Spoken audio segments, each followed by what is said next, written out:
bom estar aqui com vocês de novo, né? Como da outra vez, não sei se alguém lembra, eu estou gravando a aula, mas podem ficar tranquilos que só eu que apareço no vídeo, tá? Eu sou meio egocêntrico. Para ninguém precisa ficar tímido. Depois a gente posta essas aulas no canalzinho lá do YouTube, tá? E depois, para a gente ter essas e outras turmas, ter a oportunidade depois de rever essa aula e tirar eventuais dúvidas, né? Aqueles que perderam e pessoas aí, ó, do Brasil inteiro aí, que queiram ver depois vão poder acessar tudo isso aí, tá? O meu nome é Carlos, tá? Para quem não se lembra. E o nosso teminha de hoje é o quadro dos discípulos e a consagração, né? Então, aquilo que Jesus deixa como instrução aos discípulos, né? Como eles deveriam agir dali para frente. E se a gente fizer tudo aquilo que Jesus falou, nós vamos chegar muito nessa questão da reforma íntima, né? A minha melhora, a minha briga, entre aspas, não é com você. Eu não quero ser melhor do que você. Eu quero ser melhor do que eu era ontem, né? Amanhã eu quero ser melhor do que eu sou hoje. Ou seja, é uma disputa, entre aspas, né, no bom sentido, minha comigo mesmo, né? Para que a gente possa melhorar e ter um entendimento diferenciado do mundo, né? Aquilo que o Pedro falou sobre amai-vos, né? Que começa no amai-vos e instruí-vos, né? E depois o Alain dizia, né? Que ele com o professor São Marcos, que ele aprendeu, né? Instruí-vos para entender e vivenciar o amai-vos. Ou seja, eu começo praticando e depois, quando eu chego a um determinado grau de esclarecimento, naturalmente eu pratico a atitude de amar. Não tem como a gente viver sem amar. Não tem como viver sem amar. Uma vez que Deus, Ele está em você. Então, se eu amo a Deus, eu amo você. Não tem como a gente não fazer assim. Isso vale para cunhado, para sogra, para todo mundo. Tá? Essa questão da gente poder passar um pouquinho para o outro aquilo que a gente aprende. Simão Pedro, André e Filipe eram filhos de Betsaida, da cidade, né, de onde eles vinham, igualmente Tiago e João, descendentes de Zebedeu. Levi, Tadeu e Tiago, filhos de Alfeu e sua esposa Cleófas, parenta de Maria, eram de Nazaré e amavam a Jesus desde a infância, sendo muitas vezes chamados os irmãos do Senhor, à vista de suas profundas afinidades afetivas. Tomé, aquele que duvidava, né, o cético, descendia de um antigo pescador de Dalmanuta, e Bartolomeu nascera de uma família laboriosa de Caná da Galileia, e não Canaã. Simão, mais tarde denominado Zelote, deixara sua terra de Canaã, aí sim, para dedicar-se à pescaria. E somente um deles, Judas, destoava um pouco desse conceito, pois nascera em Iscariotes e se consagrara ao pequeno comércio em Cafarnaum, onde vendia peixes e quinquilharias. Aí no livro de vocês, todo mundo tem o Redentor, né? Então vai falar um pouco mais de cada um deles e depois vai falar do destino que cada um levou. A ideia não é a gente se prender muito a esses conceitos, né? Mas a ideia, como eu disse, é a gente buscar um pouco mais a essência daquilo que foi falado. Então, Jesus chegou a ter muitos discípulos. E com o tempo, eles foram sumindo um pouquinho e no final ficaram esses 12 aí que mais se afeiçoavam, né? E ele pergunta aos 12, né? E vós, não quereis também partir? Ou seja, eu estou te dando uma oportunidade de você ir embora também, você não é obrigado a me seguir. E Pedro responde, partir para onde? Deixar-te para seguir a quem? Voltar às trevas de onde viemos? Tu só tens a palavra da vida eterna e sabemos que tu és o Filho de Deus. Opa! Essa pergunta que ele está fazendo para Pedro não pode ser direcionada a mim também? E você, Carlos? E você, cada um de nós? Será que a gente está disposto a seguir aquilo que Jesus nos convida? E se eu estou disposto a segui-lo, o que eu devo fazer? E aí eu achei fantástico. Como que é seu nome? Quando a Diva, né, que participou bastante outra vez também, né, Diva? Quando a Diva disse que o estudo é importante, Mas mais importante, e que deve seguir ao estudo, é a ação, não é? Puxa, eu posso vir aqui e fazer um discurso maravilhoso. Eu posso ter muitos conhecimentos, eu saber de cor o Livro dos Espíritos, o Evangelho, todas as obras de Kardec. Mas se eu não colocar isso na minha vida, adiantou alguma coisa?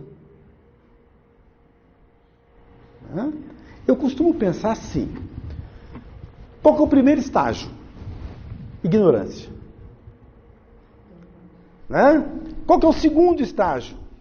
Eu estudei, ou seja, entrou pelo intelecto, mas eu ainda não consigo praticar. Tem alguém nesse estágio aqui ou não?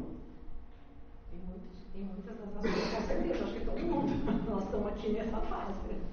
Eu acho, todo mundo. Né? Você vai melhorando, como eu falei. Depois a gente vai melhorando, né? E depois, o terceiro estágio é quando eu pratico aquilo que eu aprendi. Você não consegue fazer tudo isso que eu falei. Você saber que você tem que melhorar em tudo, e você não vai conseguir. Não vai, né? Ou seja, é devagarinho. E a gente sempre costuma dizer assim... aquele cara que está no segundo estágio, que ele sabe e não pratica, ele está pior do que o que está no primeiro. A gente sempre não diz isso? Que o primeiro não sabe. Peraí, em termos de culpa no cartório, pode ser que ele esteja. Mas em termos de evolução, não. Ele está na frente daquele outro. Porque aquele outro ainda está mergulhado na ignorância. E ele vai ter que passar por esse processo. Você concorda comigo? Ele vai ter que passar por esse processo do conhecimento e depois transformar o conhecimento em atitudes. Então, quando Jesus ele fala para Pedro, ele fala para todos eles, ele fala, voltar nas trevas de onde viemos? Não, eu não quero voltar para aquelas trevas. Eu quero seguir os seus ensinamentos. Então, isso aqui é uma pergunta que ele está fazendo para Pedro, mas que também pode ser direcionada para mim. O que eu quero fazer? Eu quero voltar para as trevas de onde eu estava? Ou eu quero continuar seguindo? E você deve estar pensando, mas quem falou para esse cara que eu estava nas trevas? Mas que trevas que a gente está se referindo? As trevas da nossa própria ignorância, da nossa falta de conhecimento. E ele os reúne, consagra-lhes e lhes dá recomendações de como agir quando não estivesse mais presente. A partir daí, estou dando uma resumidinha, ele faz algumas excursões com eles. E ele vai, por exemplo, a Betsaida, onde acontece aquele milagre da multiplicação dos pães. Eu ouvi há pouco tempo uma outra leitura disso que eu achei muito interessante. Se Jesus tivesse pegado os pães e repartido, não daria para a multidão. Porque se eu tiver 2 ou 3 pães e repartir, isso acaba, não acaba? E quando eu compartilho? Quando eu compartilho, não acaba. Por exemplo, vamos pegar uma coisa aqui que pode ser compartilhado. O conhecimento pode ser compartilhado? Pode? Quando eu compartilho conhecimento, eu não fico com menos conhecimento, fico? Não. O amor pode ser compartilhado? Pode. Eu não fico com menos.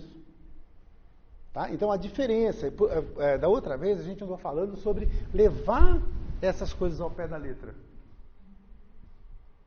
Tá? Então quando eu levo tudo ao pé da letra, ele fala assim, olha, ele pegou alguns pães e repartiu e deu para uma multidão. Pô, bacana, Jesus fez isso, mas qual a moral da história? E aí eu lembro até que teve uma moça que falou, mas fica meio estranho, né, essas histórias, tudo. Mas quando a gente pensa em compartilhar aquilo que a gente tem de bom, já não fica mais. Agora, poxa, a gente pode compartilhar e pode viver e dividir tudo isso. Na Fenícia, ele notou que as pessoas eram muito adiantadas materialmente, mas pouco adiantadas espiritualmente. Traficavam com escravos com os quais eram impiedosos. Será que a gente conhece alguma sociedade que seja assim? É claro que isso está muito distante, está lá na Fenícia. Hoje não é mais assim, né? Hoje já não existe mais essa questão da gente ser adiantado materialmente e atrasado espiritualmente. Será que existe ainda ou já acabou? Não é um privilégio lá da Fenícia, é isso? Oi? No mundo existe tudo isso.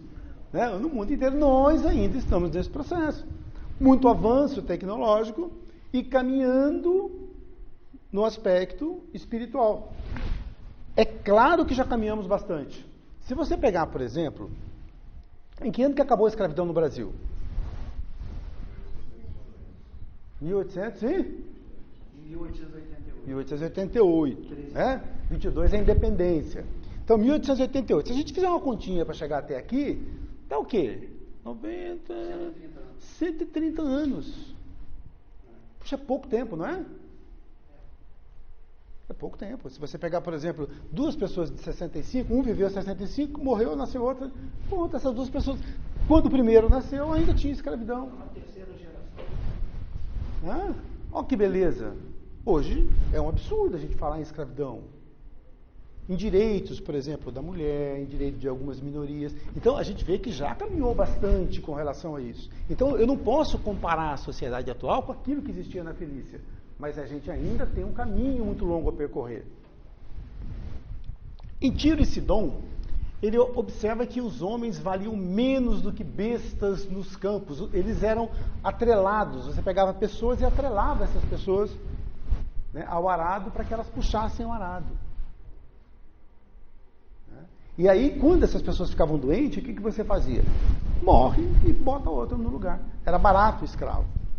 Olha onde que a gente já passou, olha onde a humanidade já caminhou. Imaginar que nós já fizemos isso. Nós fizemos isso.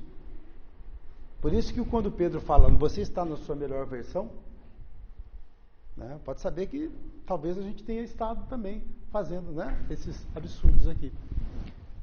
Furar os olhos do escravo para não fugir. Alguém assistiu aqui um filme chamado Quem Quer Ser um Milionário? Assistiu? Né? Quem assistiu esse filme vai ver que eles tentaram fazer isso com os garotinhos, né? Para que não fugissem, faziam muito isso. Da onde que o autor tirou isso? Né? Talvez seja de alguma coisa que ele viu lá na Índia, nos dias atuais. Ritos sangrentos, né, a deuses pagãos. Então, ou seja, isso aqui é um retrato do que havia naquela época. Olha o momento em que Jesus vem. Olha o momento que ele vem. Olha como está o mundo.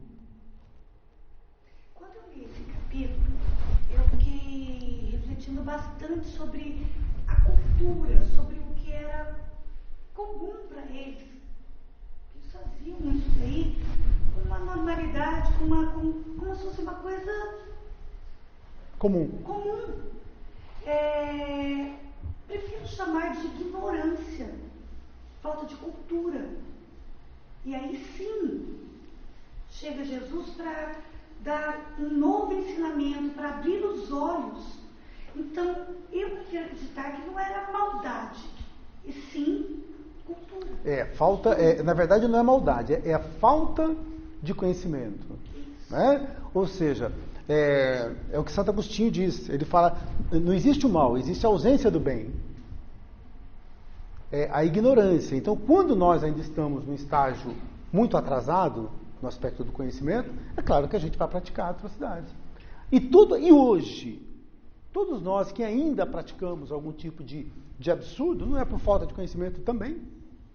Né? Ou seja, vós conhecereis a verdade e ela vos libertará. Do quê? Né? Desse tipo de coisa. À medida que eu vou tendo conhecimento, eu li há poucos dias, eu achei muito interessante isso. Uma pessoa falava assim, as características de uma pessoa inteligente. E é claro que a gente sempre que lê essas características, a gente acaba se enquadrando, né? Fala, puxa vida, eu me enquadro em todas, né? E a gente sempre é muito bonzinho, né? Com a gente mesmo.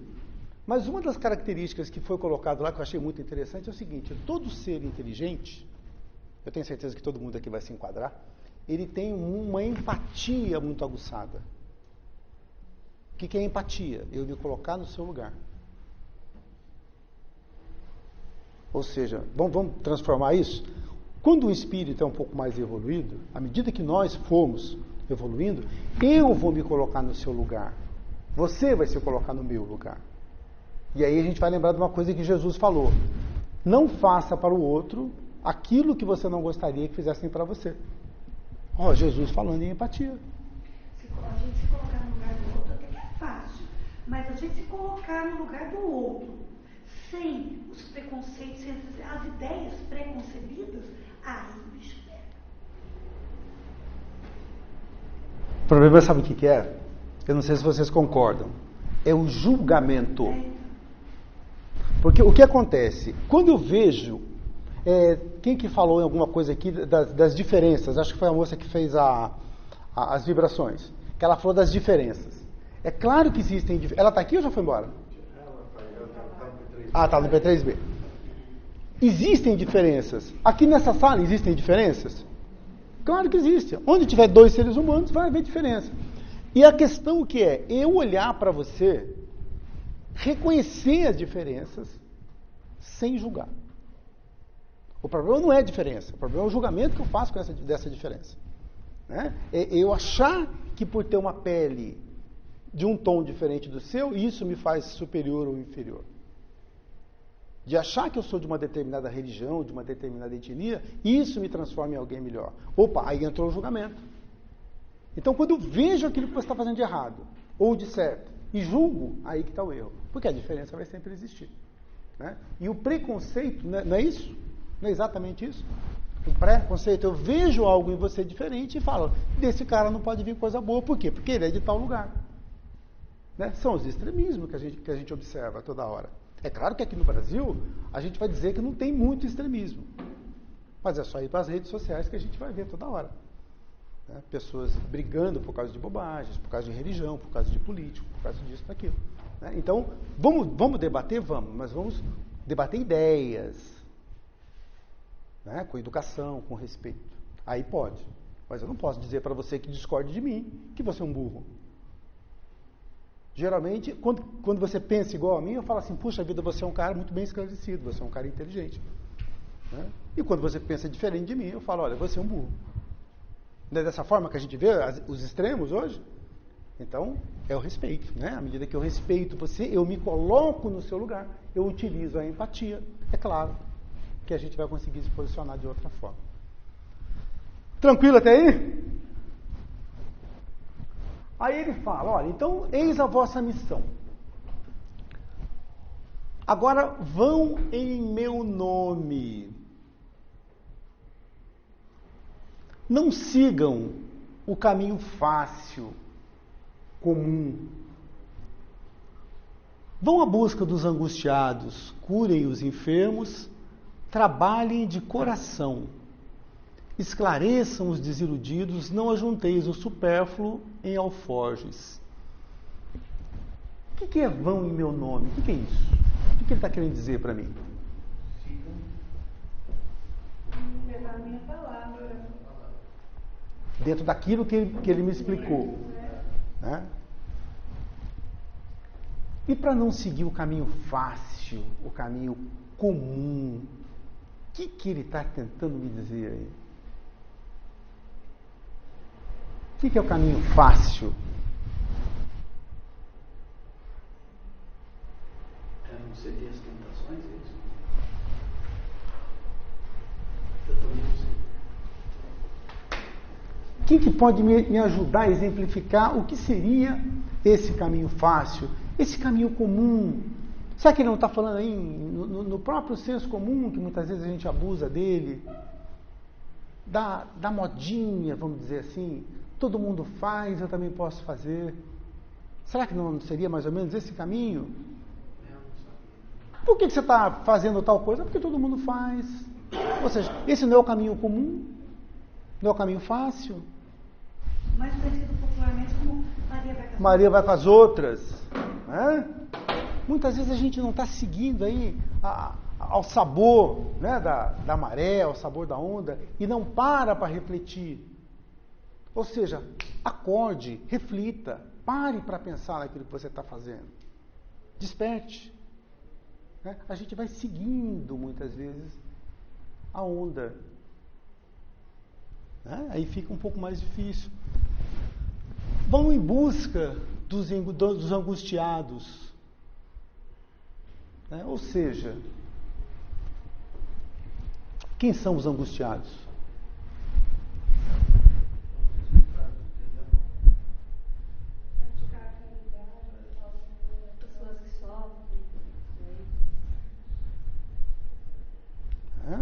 Porque muitas vezes, quando a gente vai por aquele caminho comum, o angustiado, ele passa a ser um cara chato, né? É um fardo para mim. Então eu não quero seguir, eu não quero dar ouvidos a isso. Você já reparou que muitas vezes a gente só ouve o que a gente quer? Você já parou para pensar nisso? Eu só ouço o que eu quero. Eu não ouço aquilo que não me interessa. Vamos pegar um exemplo comum. Eu sou espírita. Eu ligo a televisão, de repente tem um cara de uma outra religião falando. O que eu faço?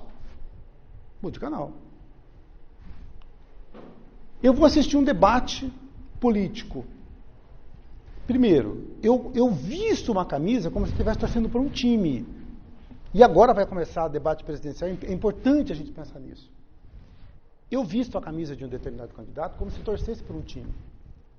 E aí, tudo que aquele candidato fala no debate, eu acho que está bacana. Tudo aquilo que o outro fala, eu acho que não. Eu não reflito a respeito daquilo.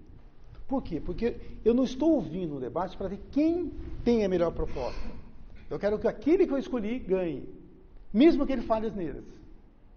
Ou seja, é a gente buscar ter o discernimento. Então, quando ele fala, por exemplo, vão em busca dos angustiados, quem é angustiado nos dias de hoje? De uma certa forma, a angústia não está em todos nós. É o próximo. Né? É o teu próximo. E ele não está falando espere o angustiado, ele está falando vá em busca. Ou seja, não espere alguém te pedir ajuda. Vá, tome a iniciativa de ajudar. Curar os enfermos. E aí ele não fala se é enfermo da alma, se é enfermo do corpo. Até porque, eu não sei se você concorda comigo, quem que arruma, quem é o responsável pelas suas enfermidades?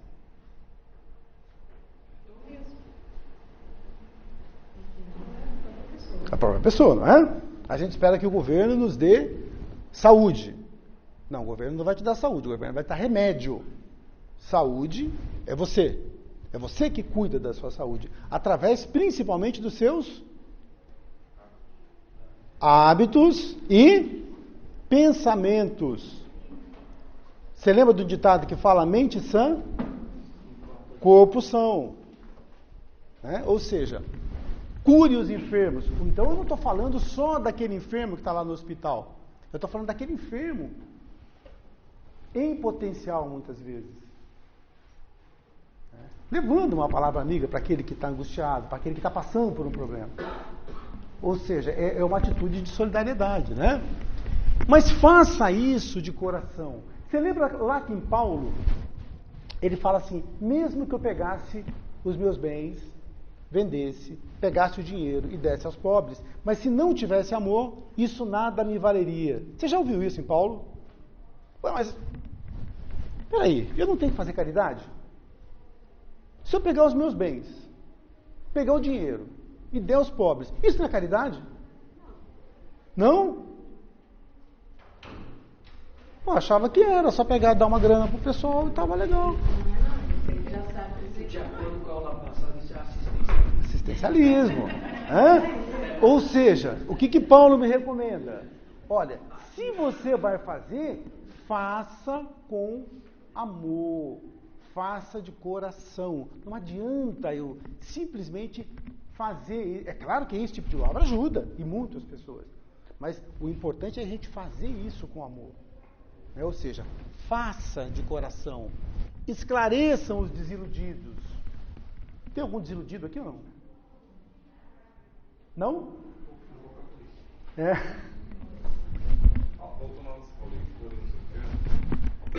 Então, a raiva, ódio, mágoa também é enfermidade. Puxa vida! A gente vida! não vai na farmácia para curar, né?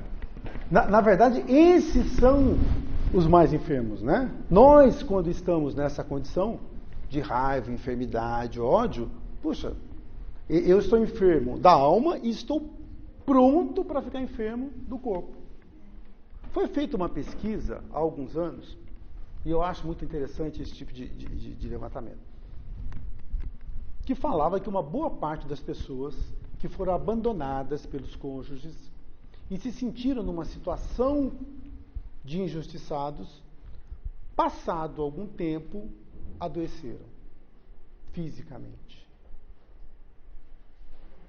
Por quê que isso pode ter acontecido? Não é? A mente, né? A raiva que você falou, né? E até essa desilusão, de uma certa forma. Desiludido com o quê? Puxa, eu não tenho mais fé em nada, eu não confio mais em nada. Os políticos. Mas a questão do político é um pouco diferente, né? A questão do político, ela passa com mais facilidade, mas às vezes porque é uma situação de momento, né? Talvez daqui a algum tempinho já passe isso, daqui a uns 200, 300 anos. Mas quando a gente pega, por exemplo, a desilusão com a vida, é muito mais complexa. Né? Porque às vezes eu estou desiludido comigo, estou desiludido com a vida, com as coisas que estão ao meu redor. Isso é muito mais complicado. Então, isso é muito mais sério. Então, puxa, e por que ele fala em esclarecer o desiludido? Porque está lhe faltando o quê? Esse conhecimento. Conhecimento dessas verdades que Jesus coloca. E quando eu falo em desiludido, o que essa palavra iludido, ela é o contrário, desiludido é o contrário de iludido. Iludido é o que está vivendo em ilusões. Será que eu não estou fazendo com que a minha vida ela fique muito voltada a ilusões? Você vê, é importante a gente ir lá no cerne do negócio para, puxa, o que é desilusão? Porque eu estava iludido, vivendo em torno de ilusões. E aí embaixo ele já coloca, ó, não ajunteis o supérfluo em alforjes. E aí começa a pegar no calo. O que é supérfluo?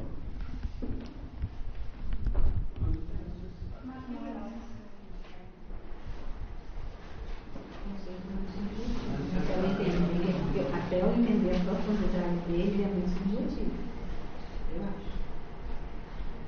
Será que existe uma escala absoluta daquilo que é supérfluo ou não? Acho que varia de pessoa para pessoa. Varia de pessoa para pessoa. Aquilo que para você pode ser algo essencial, para mim pode ser supérfluo, ou o contrário. Então não dá para eu perguntar para você o que é supérfluo. Eu é que tenho que responder. Para mim. E um detalhe, eu não posso analisar o que você faz, porque aí eu caio no julgamento. Eu falo, puxa vida, o Pedro comprou um carrão e isso é supérfluo. Não sei. Para mim talvez seja, para ele não. Então a gente tem que analisar isso sem incorrer em julgamento do outro, mas fazer uma autoanálise. E a pergunta que eu vou fazer para mim mesmo, não é para você, será que aquilo que eu estou correndo atrás, será que aquilo que eu estou buscando realmente é necessário? Ou eu estou querendo buscar isso porque alguém fez, porque todo mundo tem?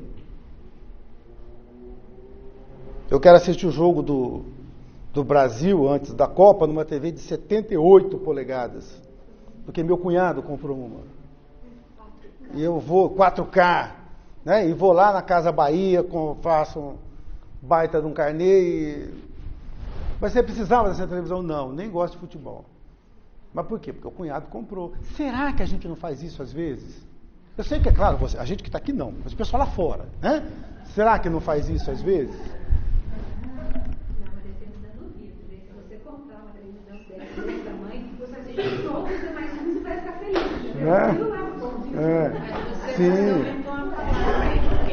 Se eu quiser comprar, meu irmão, meu cunhado comprou, aí eu estou fazendo uma coisa que aos olhos não seria muito bom. Mas se eu quiser comprar porque eu gosto de assistir, porque eu gostaria de ter na minha sala para ver aquilo de lá, já não é super. Aí já não é, porque de repente para mim é uma necessidade. Depende de pessoa. Por isso que só eu é que sou capaz de responder. Eu não posso falar que a tua TV de 78 polegadas para ver melhor o Neymar caído, dá mais espaço. Né?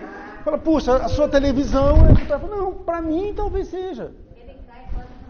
Então eu posso entender, por exemplo, que Jesus, dentro do seu nível espiritual, como que Jesus andava?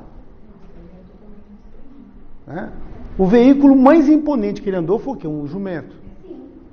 Né? Ou seja, ele chegou no nível espiritual que ele fala assim, eu não preciso disso. Isso não muda em nada para mim. Né? Eu ouvia hoje uma palestra de um cara falando sobre Zygmunt Bauman, né? que fala nesse mundo líquido que nós vivemos hoje, de uma certa forma. Zygmunt Bauman. Tá? Ele é polonês, e é um sociólogo, e ele vai falar para a gente sobre como as coisas mudam rapidamente. E ele diz assim, hoje todos nós somos outdoors de marcas. Né? De uma certa forma, nós somos outdoor de marcas. Porque a gente dá muito mais valor, de repente, à marca do que a roupa em si. Entendeu? Poxa, Jesus iria dizer assim, poxa, mas isso para mim não é importante. Então, quando você pega e vem nesse pensamento da diva, fala assim, fala, não, eu acho que existe realmente um valor. E isso vai valer à medida que eu vou crescendo espiritualmente. Eu vou entendendo que, poxa, para que eu preciso de tanta coisa? Né? Exato. Porque eu vou descobrir que a felicidade está onde? Ela está aqui dentro, ela não está fora. Não está na roupa que eu visto, não está na casa que eu moro, não está no carro que eu ando. A felicidade está aqui dentro de mim. E a gente sempre fica nessa busca incessante. Eu quero mais, e aquilo não me satisfaz, e eu busco mais, e eu passo a vida inteira correndo atrás de coisas que não vão me satisfazer. Então ele está me orientando aqui, olha. Porque dentro da condição de todos os tópicos é o que realmente vai alimentar a alma. Sim. E vai fazer parte de todo o processo evolutivo. Nós crescemos aqui, estamos na Terra, e a Terra é natureza. Vivemos no mundo natureza. Vai melhorando, vai mexendo com a roupa. Sim. Isso, mas a questão que ele coloca não é que você ande sem roupa, mas qual a importância o que você precisa, né? Quantas camisas você precisa, que marca que precisa ser essa camisa. Eu acho que todas essas frases aí, todas as outras, elas têm um sentido para a filosofia e para a vida, mas que nós não temos hoje condições de, por mais que você fale, a gente não chegou numa, imagina, nós estamos aqui, né? Então, Diva, mas vocês concordam com a Diva? Falou? Entende, mas você fala, precisa. Então, mas aí a gente não está sendo meio conformista? Não, você está no terceiro, acho que você já está no terceiro tópico daí, porque daí você está falando da pessoa por pessoa. Quando você está falando da missão e olhar o que é super para um e não é para o outro, eu acho que daí você já está além de eu tenho que me colocar hoje, o que me serve, o que não me serve, mas para que eu quero, para que eu não quero, já foi além. Eu acho que já é um terceiro passo. Claro. Acho que está muito inserido dentro do nosso estudo de reforma íntima. Não vou conseguir fazer tudo isso. Não adianta.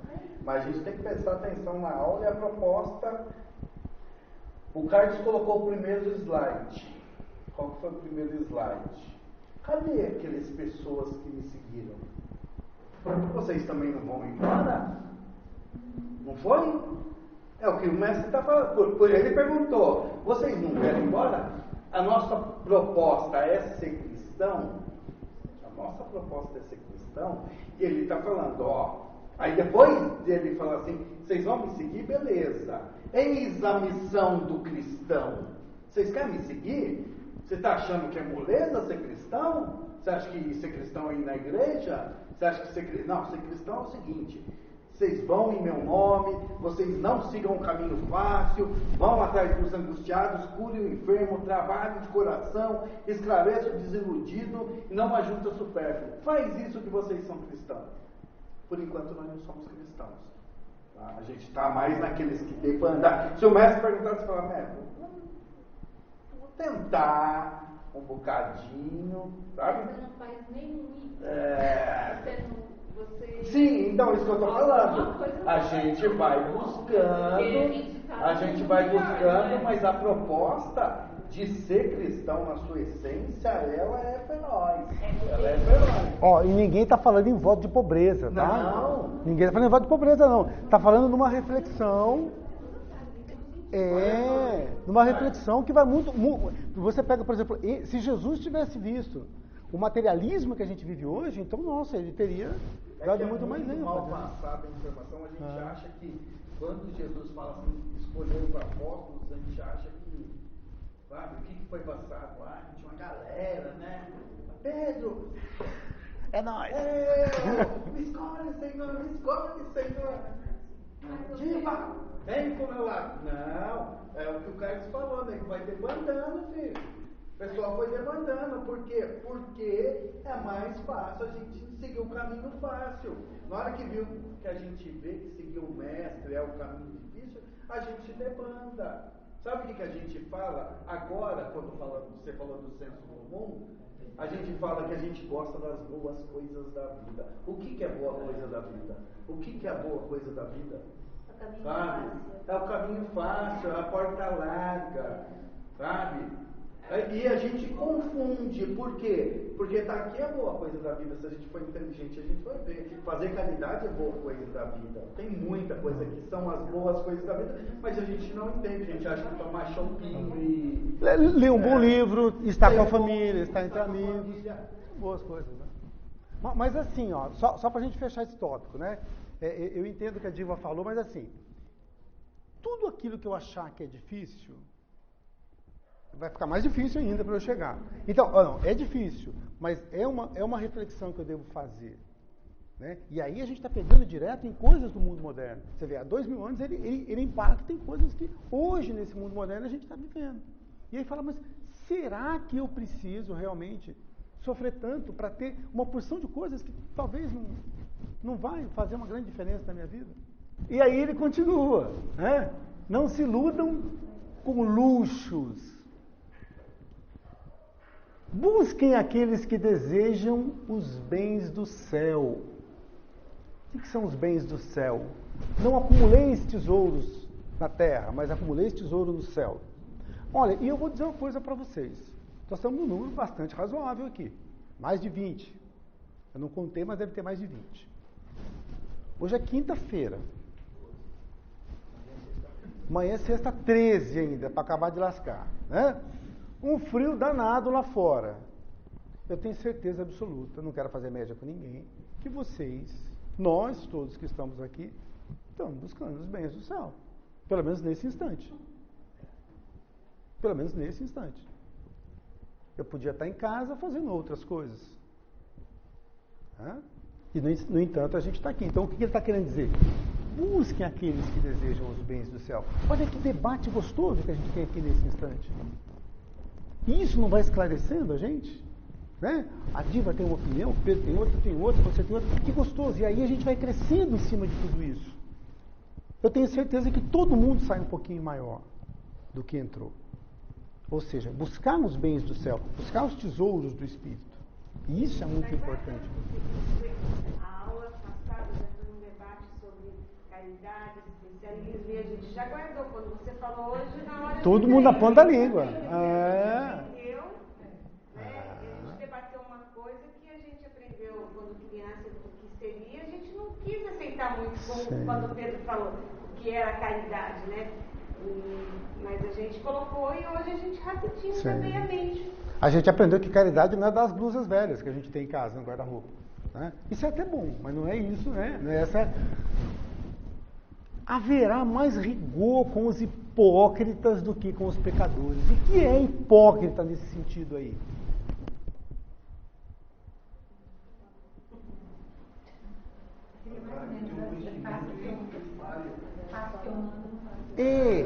Ele sempre falava, quando ele falava essa palavra hipócrita, ele sempre emendava um fariseu junto, né? O que era o fariseu? Era aquele cara que tinha muito conhecimento lá do judaísmo, mas que ficava muito numa posição de julgar o outro.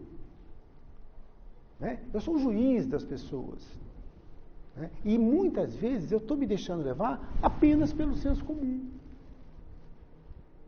Opa, eu não posso ser hipócrita, porque quando ele coloca aqui mais rigor com o hipócrita do que com o pecador, lembra daqueles 3 estágios que eu coloquei? O hipócrita, ele está no segundo, ele tem o conhecimento teórico, mas ao invés de ensinar e praticar, o que ele está fazendo? Ele está julgando o que não tem. Enquanto, se eu tenho conhecimento teórico e você não tem, o que eu tenho que fazer? Te ensinar, não é isso?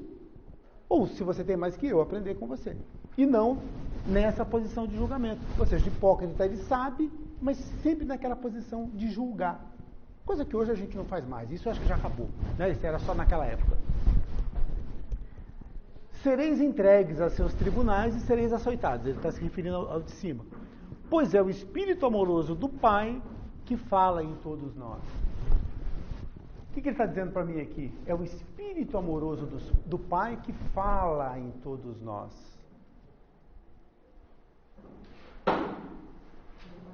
Eu quero ver sair fumaça da cabeça. Hã? Isso. Eu tenho a divindade. Todos nós somos capazes de fazer. Todos nós temos uma centelha divina dentro de nós. E lá, no fundo, você sabe o que está certo. Quando a gente está fazendo uma coisa errada, a gente não sabe que está errado. Em muitos casos, a gente sabe que está errado, não sabe? É. Por isso que ele fala lá no caminho fácil. Está errado, mas todo mundo faz. Ou seja, quando eu me conecto à divindade, o que é Deus? Lá no Livro dos Espíritos. Todo mundo já deve ter lido isso, não leu? Causa primária de todas as coisas, inteligência suprema. E muitas pessoas vão dizer assim, Deus é amor. Opa, então se Deus é amor, se Deus é a causa primária de todas as coisas, e Ele está em todos nós, se Ele é imanente, opa, então dentro de mim tem Deus? Dentro de você tem Deus? E se Deus é amor, é só eu dar espaço para que Ele flua. Que naturalmente esse amor vai fluir. Não é eu que amo mais, é o amor que vai fluir através de mim. Por isso que Jesus fala para amar o outro. Ou seja, não precisa fazer força não, é só dar espaço. Porque esse amor naturalmente vai fluir. E quando fala em amor, você fala, mas como? Eu vou ficar beijando e abraçando? Não precisa fazer isso não. Quando você entende, quando você usa a empatia, quando você faz aquela caridade de verdade. Poxa, isso não é amor? Eu entender o erro do outro, mas entender que ele fez aquilo por ignorância. É mais ou menos por aí. Viu como é moleza ser cristão? É facinho, não é? O que Jesus coloca pra gente. Os que me seguirem serão desprezados e odiados por minha causa, mas aquele que perseverar até o fim será salvo. À medida que eu persevero, que eu faço aquilo que Jesus falou, eu alcanço a minha elevação espiritual, a minha evolução espiritual. Vamos tentar ver nesse caminho, né? Que seria aquilo que a doutrina coloca. Ou seja, eu evoluo e cresço espiritualmente. Tá? E isso não vem de outro. É uma coisa que eu mesmo vou buscar. Se o adversário da luz vai reunir contra mim as tentações e as zombarias, o ridículo e a crueldade, que não fará os meus discípulos. Ou seja, se Jesus passou por tudo aquilo que passou, imagine o discípulo. Aquele que está o seguindo também vai ser perseguido. Tá?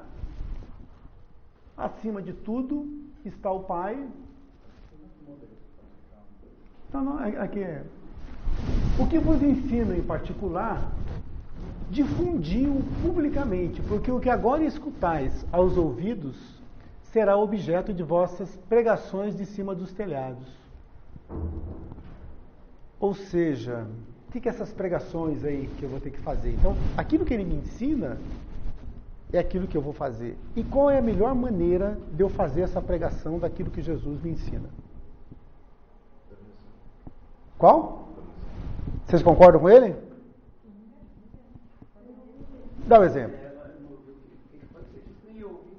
Dá o exemplo. Tá? Ou seja, a melhor forma de eu pregar aquilo que Jesus falou é o exemplo. Não adianta falar demais. Né? Não adianta eu querer converter todo mundo e ficar sendo chato da turma. Não. Se eu procuro fazer as coisas da forma correta, é a melhor maneira que eu tenho de pregar. Eu tenho um amigo, e isso acontece muito quando a gente começa a escola de aprendizes, que não é espírita, e lá no meu ambiente de trabalho eu falei para ele que estava fazendo escola de aprendizes do Evangelho, e ele falou para mim cair fora porque era uma gelada. Alguém aqui ouviu isso ou não? Alguma vez? Não? Ah, mas muita gente escuta isso por aí, né? Ou seja, como que eu mostro para esse cara que a doutrina espírita é boa? Não é através dos meus exemplos? Como que eu mostro para essas pessoas que Jesus me ensina coisas boas? Não é através dos meus exemplos? Mas esquece as pessoas. Como que eu mostro para mim mesmo, que é o mais importante? É através da minha mudança de pensamento, da minha mudança de atitude. Aí sim, o resto é conversa. Hã? Melhor ser pecador do que hipócrita. Não é? Essa ignorância, a gente já está no primeiro estágio ainda. Agora nós estamos no segundo estágio, lascou.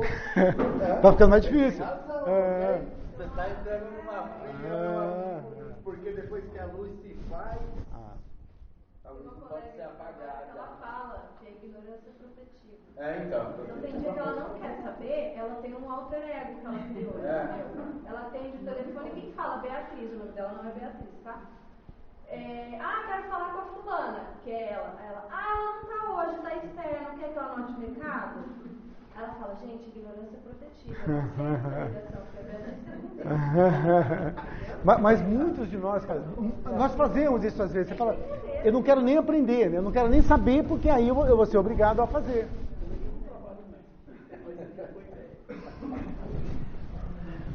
Trabalhar pelo reino de Deus e não temais os que matam o corpo, mas não podem aniquilar a alma. Temei antes os sentimentos malignos que mergulham o corpo e a alma no inferno da consciência. Temei antes os sentimentos malignos que mergulham o corpo e a alma no inferno da consciência.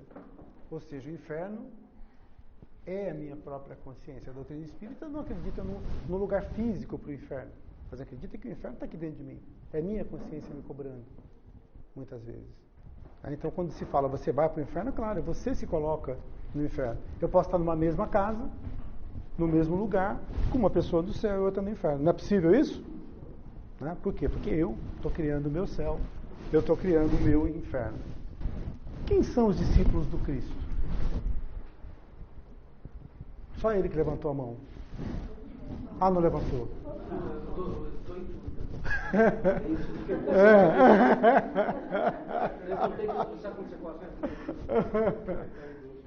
Quem são os discípulos do Cristo?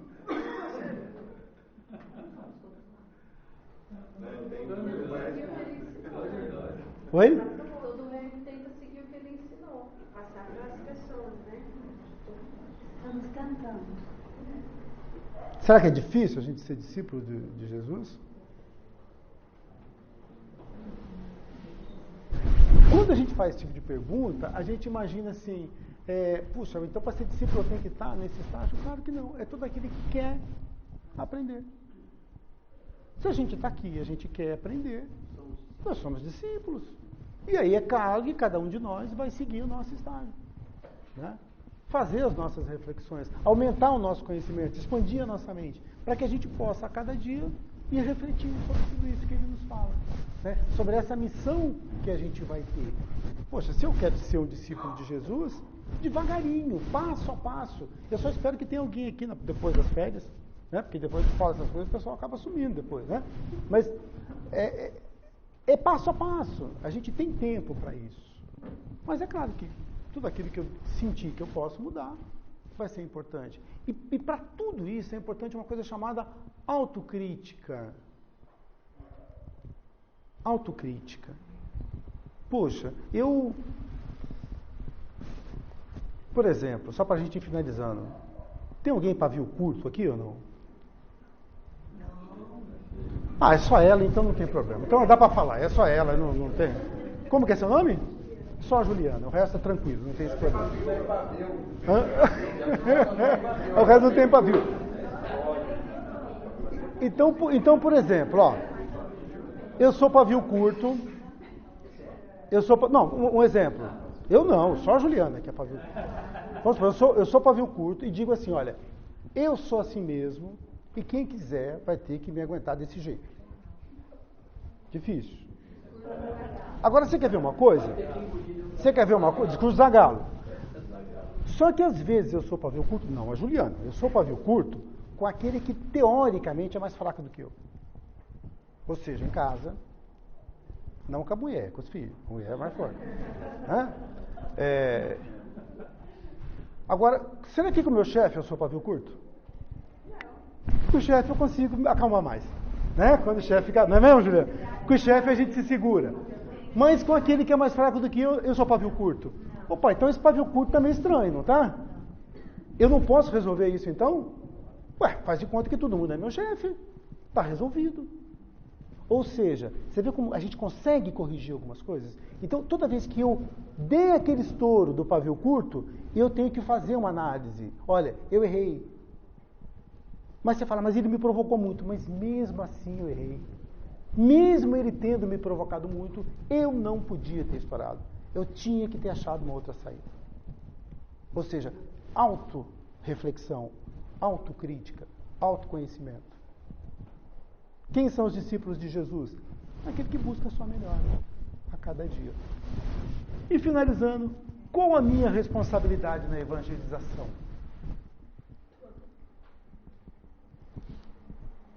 Toda vez que eu adquiro conhecimento, eu tenho que praticar. Então, a minha responsabilidade é enorme. Eu levei um monte de tapa na cara. Poxa, todos nós somos formadores de opinião. Todos somos formadores de opinião. Não porque eu estou falando aqui na frente que eu sou formador de opinião, porque antes de mim veio a Diva, antes de mim veio o Pedro, antes de mim veio a moça fazer, e lá no seu trabalho, na sua casa, você é um formador de opinião. Então, a minha responsabilidade sobre a evangelização, ela é cavalar, ela é muito grande. As pessoas estão te vendo a cada dia. Hoje em dia, por exemplo, se eu quiser saber o teu perfil, quem é você, o que as empresas fazem? Elas não entram lá na tua página do Facebook para saber o que você compartilha, o que você curte? Então faz de conta que a gente está sendo... Só faz de conta que você está sendo observado o tempo inteiro. Mas não por terceiros. Na verdade, você está sendo observado por você mesmo. E esse você mesmo está buscando uma melhora. Então, à medida que eu quero melhorar, eu me observo. Para tentar ser esse discípulo de Jesus. Uma boa noite para vocês e vamos confraternizar, tá bom?